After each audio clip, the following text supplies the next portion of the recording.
اعوذ باللہ من الشیطان الرجیم بسم اللہ الرحمن الرحیم۔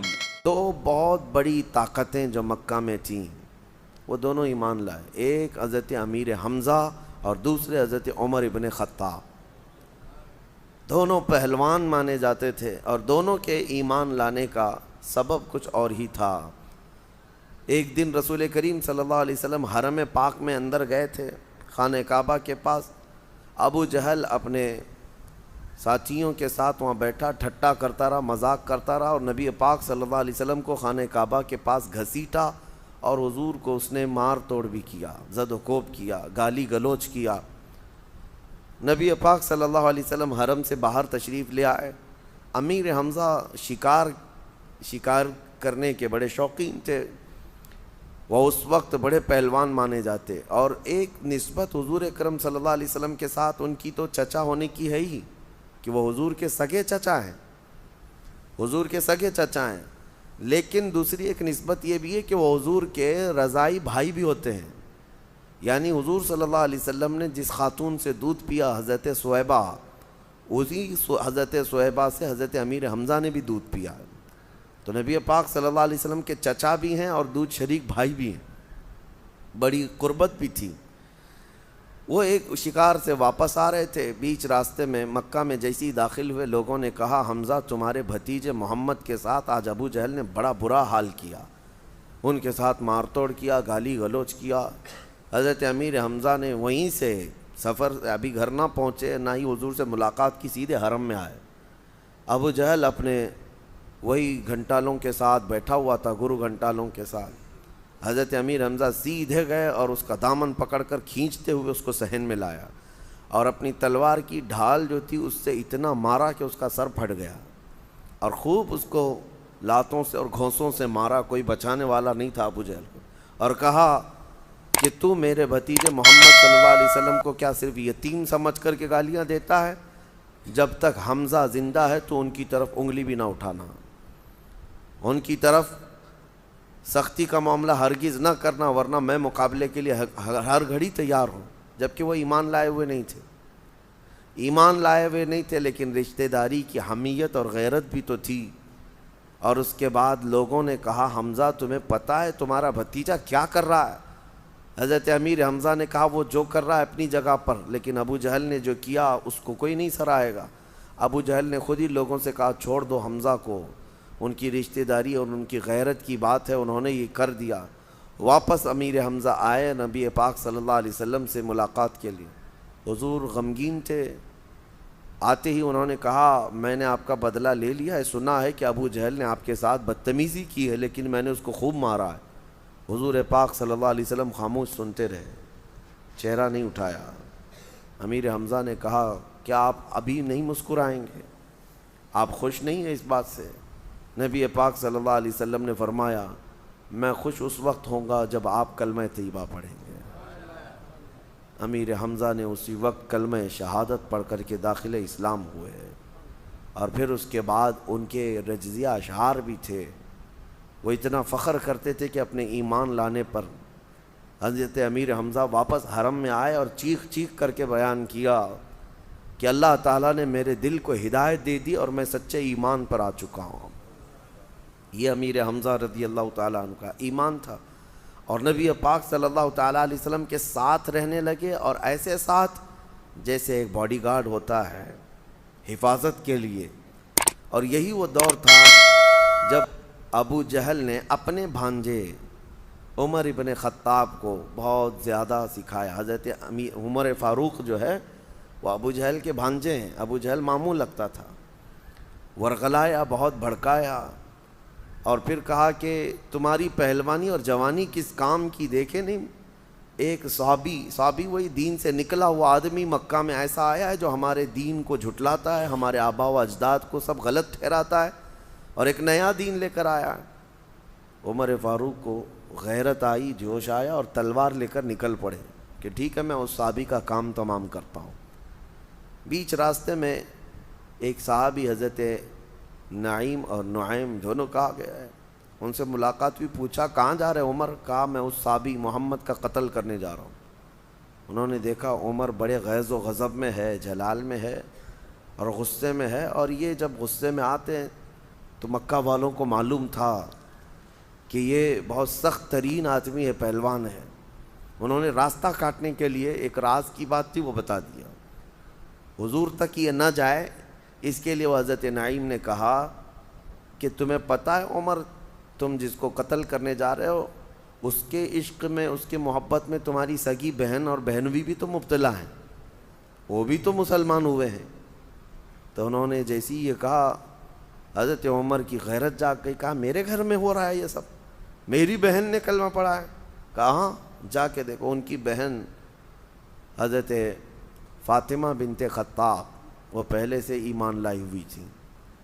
عمر ابن خطاب وہیں راستے سے پلٹ گئے اور اپنی بہن کے گھر گئے، دیکھا گھر بند تھا، دروازہ بند تھا، لیکن اندر سے قرآن پڑھنے کی آواز آ رہی تھی۔ ایک صحابی حضرت خبیب یہ ان کے گھر میں تھے اور دونوں کو، شوہر اور بیوی کو، قرآن پڑھا رہے تھے۔ جیسے ہی حضرت عمر دروازہ کھٹکھٹانے لگے آواز بند ہو گئی، وہ حضرت خبیب کو انہوں نے اندر چھپا دیا، دروازہ کھولا، کھولتے ہی اندر آئے اور آؤ دیکھا نہ تاؤ اپنے بہنوئی کو گرا کر مارنا شروع کر دیا۔ ان کے بہنوئی سعید بن زید ان کو اتنا مارا، بہت مارا، ان کی بہن بیچ میں بچاؤ کے لیے آئی تو اپنی بہن کو بھی مارا، ناک پھوڑ دیا مار کر کے، بہن اور بہنوئی کو زخمی کر دیا۔ اور اس کے بعد پھر جب خود کو رحم آیا کہ میں نے اپنے بہن اور بھائی کو اتنا مارا ہے، اٹھے تھک کر کے، بعد میں پھر اپنی بہن سے پوچھتے ہیں اچھا ٹھیک ہے چھوڑ دو، جو کلام تم لوگ میرے آنے کے وقت یہاں سن رہے تھے وہ کلام سناؤ، کون سا کلام ہے؟ جیسی حضرت عمر نے یہ کہا، حضرت خبیب جو چھپے ہوئے تھے اندر وہ باہر آ گئے، کہا کہ میں سناتا ہوں۔ لیکن حضرت عمر کی بہن کے ایمان اور ان کی غیرت کو دیکھیں، صحابہ کا کیسا ایمان تھا، ڈر اور خوف سب ایک طرف، تکلیفیں اور مصیبتیں سب ایک طرف۔ بہن نے کہا آپ کو اس کلام کو سننا ہے تو آپ کو پاک ہونا پڑے گا، آپ پہلے پاک ہو جائیں، پاک ہو جائیے۔ اس کے بعد انہوں نے جس طرح کی پاکی تھی پاکی حاصل کی، کہا کہ مجھے سناؤ وہ کلام۔ تو حضرت خبیب نے پڑھنا شروع کیا سورہ طٰہٰ کی آیتیں، طٰہٰ ما انزلنا علیک القرآن لتشقیٰ الا تذکرۃ لمن یخشیٰ۔ یہ آیتیں تقریباً انہوں نے کئی آیتیں پڑھی، حضرت عمر مست ہو گئے، جھومتے رہ گئے۔ کلام پاک کی ان آیات بینات کا اثر دل پر ہونے لگا، اور اس کے بعد کہتے ہیں میں محمد سے ملنا چاہتا ہوں۔ تو حضرت سعید بن زید جو بہنوئی تھے وہ حضرت خبیب ان کو لے کر کے چلے۔ نبی پاک صلی اللہ تعالیٰ علیہ وسلم اس وقت بھی حضرت زید بن ارقم کے گھر میں تھے، اور حضرت امیر حمزہ دروازے پر پہرا دے رہے تھے، وہ پہلے ایمان لائے ہوئے۔ تو حضرت عمر تلوار لٹکائے تیزی سے آنے لگے، تو امیر حمزہ نے بھی تلوار نکال لی۔ اندر سے آوازیں آنے لگ گئی کہ عمر آ رہا ہے، عمر آ رہا ہے، پتہ نہیں کیا ہونے والا ہے۔ تو حضرت امیر حمزہ نے چیخ کر کہا عمر آ رہا ہے، تو حمزہ بھی کھڑا ہے، اور یہ کہا کہ اگر اس کی نیت اچھی ہے تو میں استقبال کروں گا، اور اگر بری نیت لے کر کے آ رہا ہے تو میری تلوار سے وہ بچ کر نہیں جائے گا۔ امیر حمزہ دروازے پر تان کر کھڑے تھے۔ نبی پاک صلی اللہ علیہ وسلم اندر حجرے سے آواز لگاتے ہیں امیر حمزہ کو کہ آپ اپنی تلوار نیچی کر لیں، اس لیے کہ اللہ نے مجھے یہ حکم فرمایا کہ عمر آپ کے پاس آئے گا اور اسلام کے ساتھ آئے گا۔ نبی پاک صلی اللہ علیہ وسلم نے ایک دن پہلے دعا کی تھی، اللہم اعز الاسلام باحد من العمرین۔ ابو جہل کا نام بھی عمر ہے، ابو جہل کا نام بھی عمر ہے، عمر بن ہشام، اور حضرت فاروق اعظم کا نام بھی عمر بن خطاب۔ حضور نے یہ دعا کی تھی کہ اے اللہ دونوں عمروں میں سے کسی ایک عمر سے اسلام کو عزت عطا فرما دے، اور حضور کی دعا یہ حضرت فاروق اعظم کے حق میں قبول ہوئی۔ دونوں عمروں میں سے کسی ایک عمر کے حق میں اللہ تعالیٰ اسلام کو عزت بخشا بھی، اور یقیناً حضرت عمر کے اسلام لانے کے بعد جو معاملات ہوئے، ٹرننگ پوائنٹ جس کو کہتے ہیں، امیر حضرت عمر فاروق آئے بارگاہ مصطفیٰ میں، تلوار زمین پر رکھ دی اور گھٹنے ٹیک دی اور کہا آپ جس چیز کی دعوت دیتے ہیں میں کوئی سوال نہیں کرتا، مجھے بھی اس دعوت دیں اور وہ کلمہ پڑھائیں اور اپنے غلاموں میں شامل کریں۔ یہ حضرت عمر نے جیسے ہی یہ کہا، صحابہ جو اندر بیٹھے تھے وہ تقریباً 40 کے قریب تھے، اتنی تیز آواز میں انہوں نے نعرہ لگایا تھا کہ مکہ میں گلیوں میں یہ آواز گونج گئی، سارے سن پڑے، اللہ اکبر کی آواز اتنی زور تھی۔ اور دیکھیں سب سے پہلا کام حضرت عمر کے اسلام لانے کے بعد ہوا کیا؟ آپ نے کلمہ طیبہ پڑھا اور اس کے بعد نیکسٹ جو سب سے پہلا کام ہے، حضرت عمر نے پہلے ہی پوچھا، یا رسول اللہ صلی اللہ علیہ وسلم، اسلام حق ہے، ایمان حق ہے، تو اس کمرے میں نہیں، ہم علل اعلان حرم میں جا کر نماز پڑھیں گے۔ حضور اکرم صلی اللہ علیہ وسلم نے ان کی بات مان لی، کہا کہ چلو۔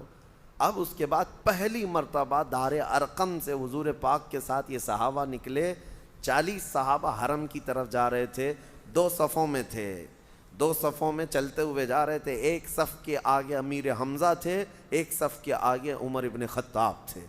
مکہ کی گلیوں سے گزرتے ہوئے حرم تک پہنچے، بہت سارے گرگٹ دیکھتے رہ گئے لیکن کوئی کچھ نہیں کر سکا، کوئی کچھ نہیں کر سکا۔ اور یہ بڑی شان کے ساتھ حرم پاک میں آئے بھی اور اپنی عبادت بھی کیے اور واپس آئے۔ یقیناً میرے آقا کی دعا عمر فاروق کے حق میں قبول ہوئی تھی کہ جب حضرت عمر نے اسلام قبول کیا تو اسلام کی وہ عزت ہی الحمدللہ آج 14 صدیوں کے بعد بھی حضرت عمر کے نام سے دنیا کانپتی ہے۔ اور حضرت عمر فاروق رضی اللہ تعالیٰ عنہ کے جو رولنگ کا زمانہ ہے اس کو پوری دنیا مثال میں پیش کرتی ہے۔ ویڈیو کو لائک کر کے شیئر ضرور کر دینا۔